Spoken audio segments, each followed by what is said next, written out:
Euzubillahimineşşeytanirracim. Bismillahirrahmanirrahim. Urmatlı momун musulmandar, бүгүн мен сиздер менен тапкан акчанын берекелүү болуусу жөнүндө сүйлөшкүм келип атат.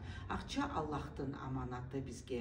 Аны адал жол менен табуу жана туура колдонуу берекенин негизги шарты болуп эсептелинет. Адал эмгек менен табылган акча адамдын жашоосуна тынчтык, үй бүлөсүнө бакыт алып келет. Аны баардык момун мусулмандар билишет. Тактап акчанын берекелүү болушу үчүн таза ниет, эмгекчилдик жана Аллахтан коркуу керек. Аллах Таала Ниса сүрөсүнүн 29-аятында мындай деп атат: Аузубиллахиминашшайтанирражим. Бисмиллахиррахманиррахим. Я айюхаллазина аману, эй иман келтиргендер, ла тааккулу амвалукум байнакум бил батил. Бири-бириңдин мал мүлкүңөрдү арам жолдор менен жебегиле.